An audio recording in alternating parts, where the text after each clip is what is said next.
Hello. So, on the bench, I've got a Binatone Speedway. I bought this off eBay. Spares or repairs. The main voltage regulator was gone in there, which is the one at the back.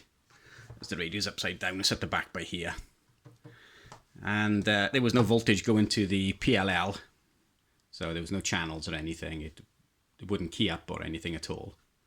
It light up, but that was about as far as it went. There was no transmit, no receive, no audio, no sound from the speaker when you turned the volume up. And it turned out to be a transistor, just an ordinary transistor. Price was about 40 pence, somewhere around about there, and replaced it after doing a few voltage checks. Found it was that transistor, changed it, radio come back into life. It had been messed about with quite a lot. All the tuning cans inside the IF, the RF cans, all those had all been messed about with in the hope of probably getting it to work, which it obviously didn't. So I put it all back, and the radio now works lovely. And the S-meter was working. It was working. The S-meter light, was working. And then it stopped working. Then it'd work. Then it wouldn't. So I'm guessing the filament in the actual bulb itself, there's a little bulb in there, a little 12-volt bulb. I'm guessing the filament in the bulb is loose. And every now and again, it breaks contact and the meter light goes out. And then you give it a bit of a shake. And it might come back, or it might not. So anyway, today I'm going to replace it with an LED. So that's the radio. It's a very small S-meter. And it makes it even worse to see because there's no light. So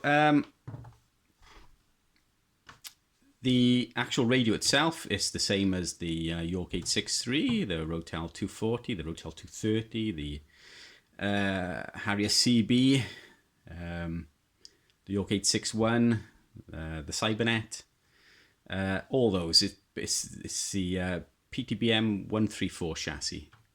So it's basically a York 863, but without the extra knobs and switches. But the circuit board is the same. So what you're going to need if you follow along to replace the meter bulb. You're going to want a LED. This is a bright white. It's the small type, or the miniature LED, because obviously there's not a lot of room inside that meter. So it's a miniature LED. And you probably, it'll focus, you're probably going to want a 1K resistor, if it'll focus on there.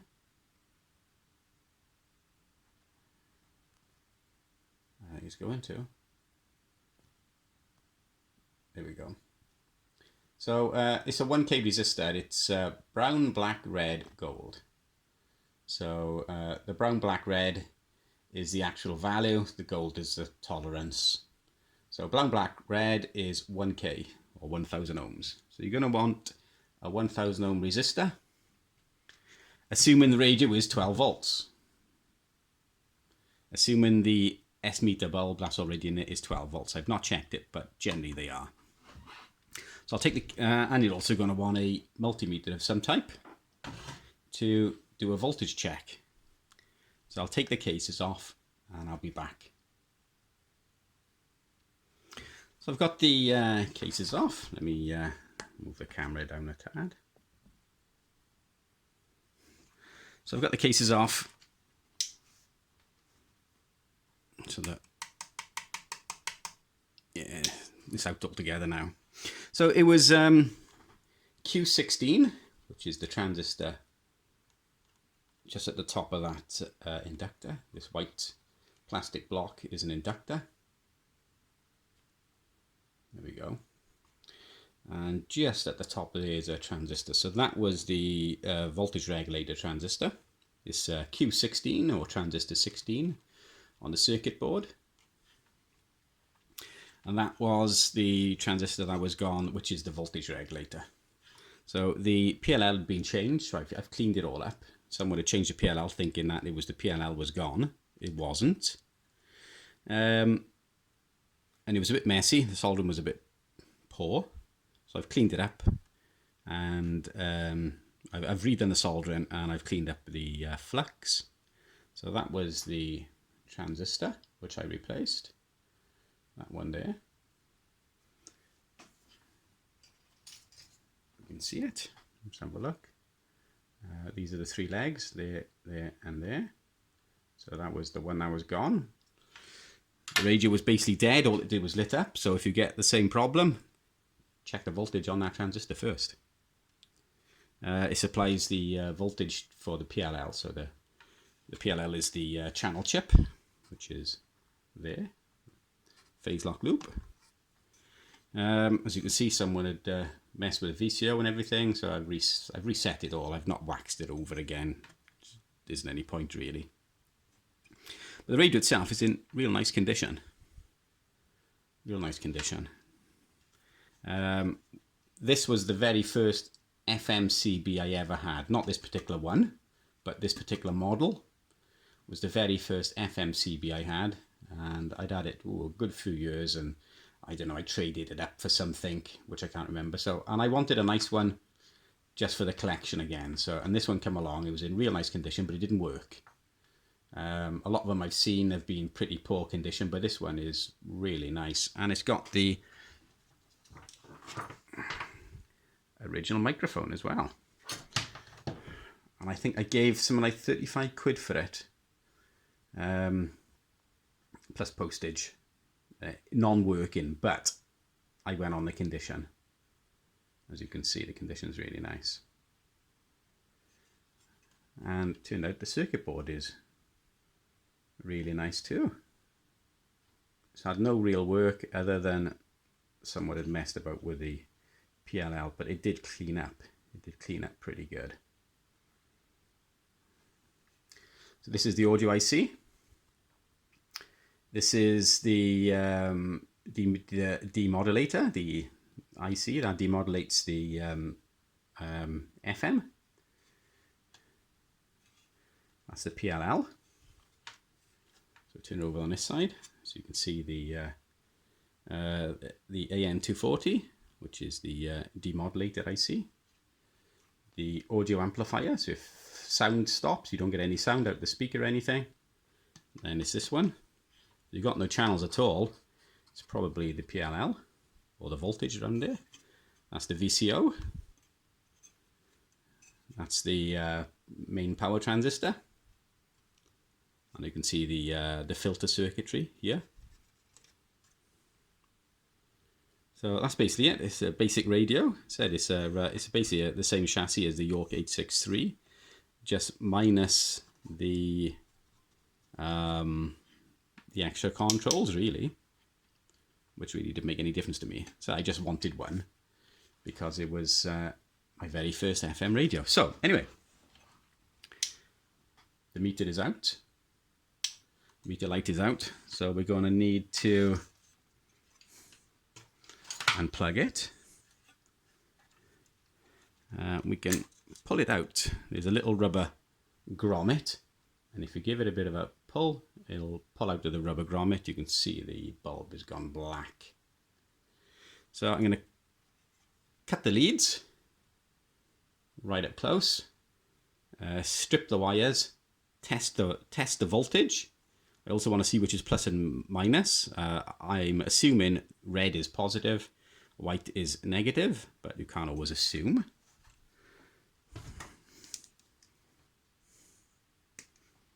You can't always assume that.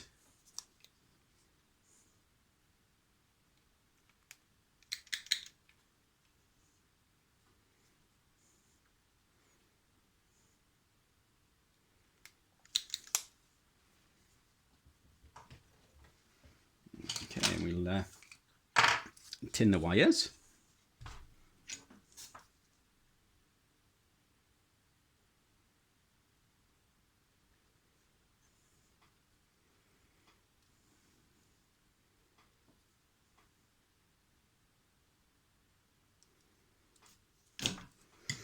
So we'll power it up.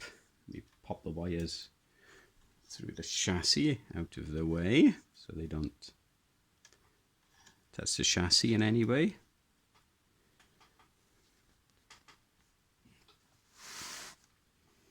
Power it up and see if we have 12 volts. I'm assuming it's a 12 volt system.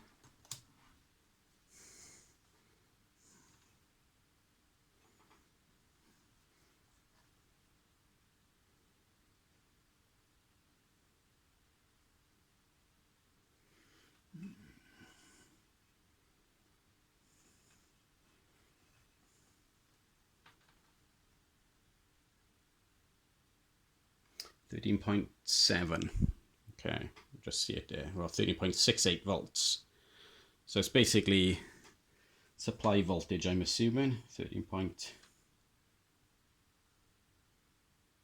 Yeah, it's basically supply voltage. So I'm just testing the power in. It's basically supply voltage. So, okay. If you notice, let me do it again. So we have 13.68 volts, and the red lead here is positive. If you swap it round and the leads are the wrong way, if you look at the meter, you look at the multimeter, in front of the 1 where it says 13.68, on the left of the 1 is a minus sign. That minus sign shows that you've got the leads are the wrong way round, or that what you're thinking is positive is really negative. So if we swap it round now, the minus will go away. The minus sign will go away, which shows that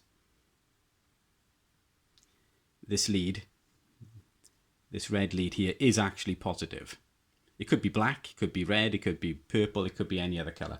But if the negative sign is missing off the display, it means that this actual lead, the way you've got it now rigged up, is this lead is positive, this lead is negative. Even though it's white, normally negative is black.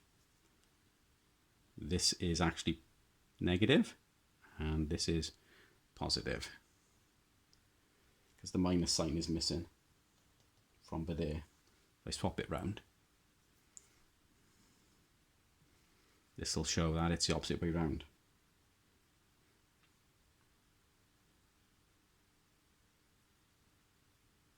Get a good connection.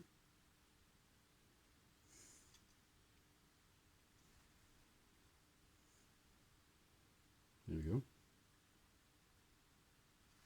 So now we know. We've got enough information, that's all we need. And plug it. So basically we need to solder the 1K resistor to the positive lead there. And then we solder the diode across the leads there. So I'll solder that up. Use some heat shrink sleeving as well to stop anything from shorting, and we'll almost be finished. Okay, so I've got the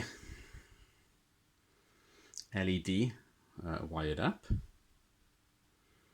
You can see the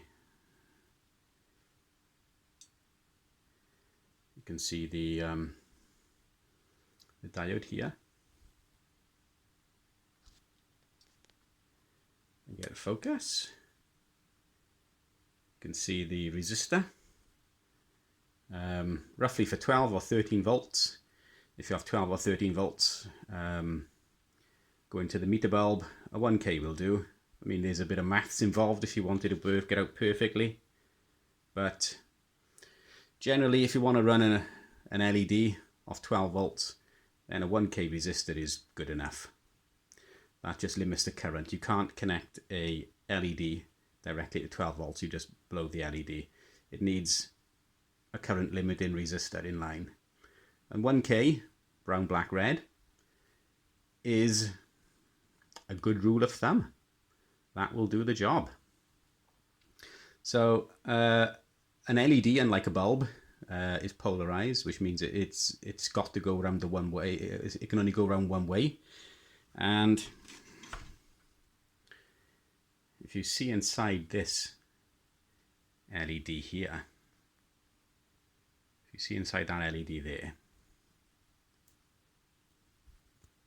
then you see inside that LED there, you can see that there's a large connection on this side. That's what the actual light comes out of. And there's a smaller connection on this side. The positive for the LED goes to this smaller connection, and the larger connection is negative. So plus, minus, positive, negative. So in the positive line, just put your resistor, as we have here. Some heat shrink sleeving on. I use clear, so it's easy to see through, see if any of the solder connections have come loose or anything. So that's basically what we're looking at. And if we connect it up,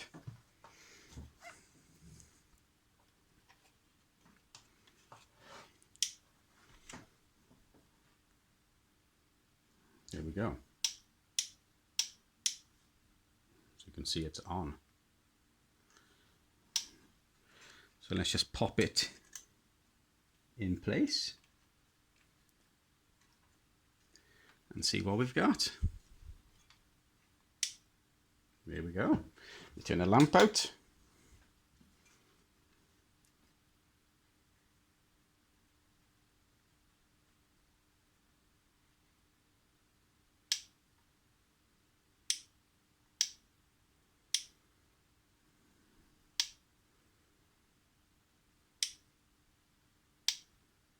There we are.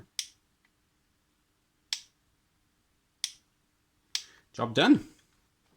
I'm going to put a bit of hot melt glue just around the resistor, just to hold it all in. It'll pop out eventually otherwise with movement. So I'll just put a bit of hot melt glue around there, and it's done. And that's all there is to it.